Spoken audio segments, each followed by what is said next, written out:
Can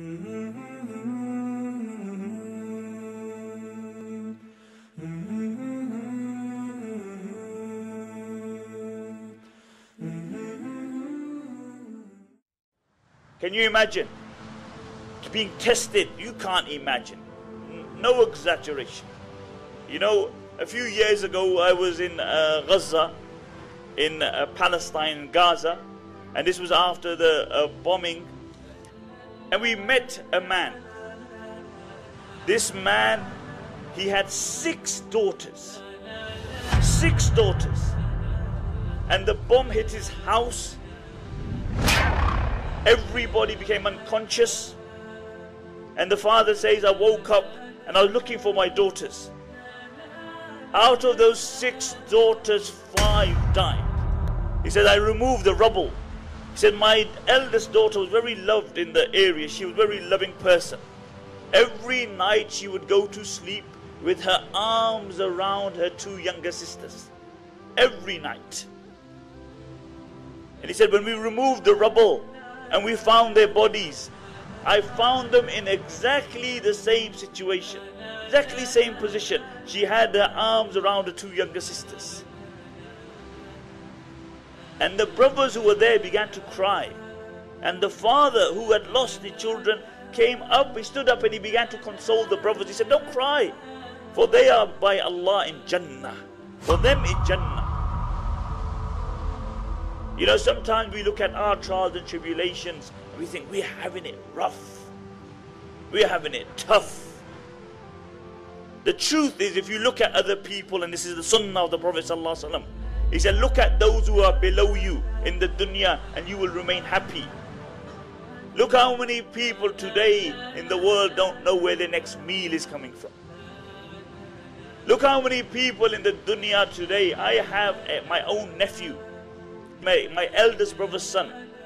He suffers from motor neurons.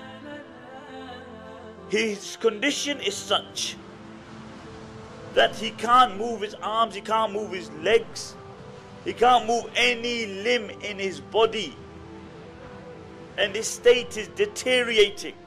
And just before I went to see him, I had a few things on my mind which were worrying me. When I went to see him, I thought, subhanallah, how ungrateful am I? You look at his state, and you look what Allah has given us. Last week, I went to Syria. I was on the Turkish border, one day in Turkish border, and the next day I was in Syria.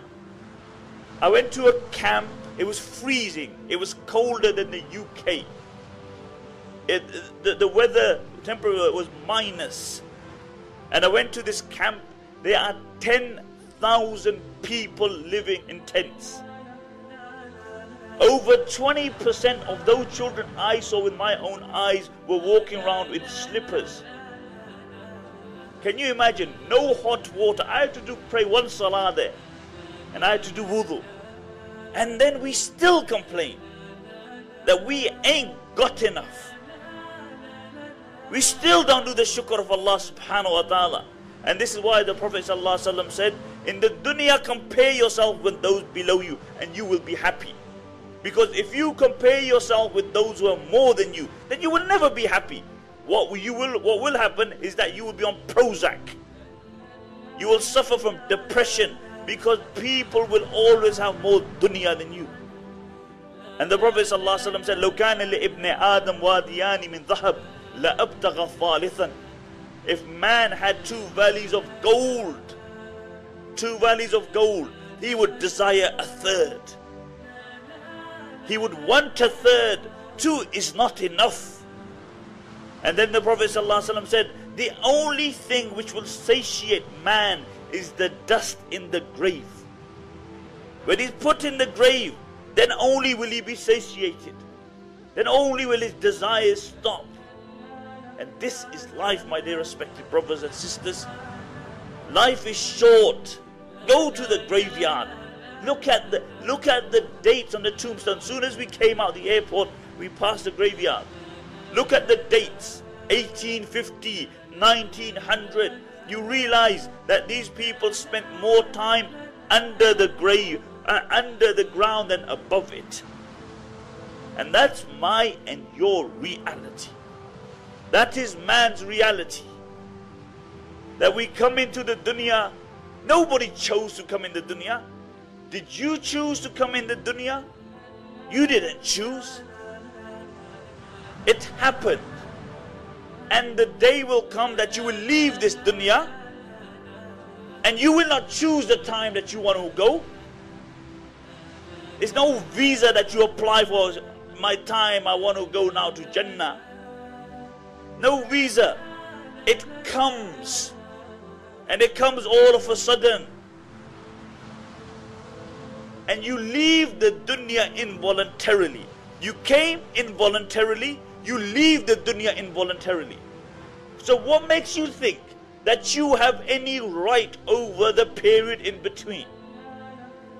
That period, Allah brought you to dunya and Allah will take you one day. But Allah gives you this short period of time because Allah wants to see what my servant will do with the life I gave him. Will he remember me? Or will he just follow his whims and desires? And this is a question that we need to ask ourselves. بدي شوفك كل يوم يا حبيبي ولا تغيب عني ولا يوم يا حبيبي بدي شوفك كل يوم يا حبيبي ولا تغيب عني ولا يوم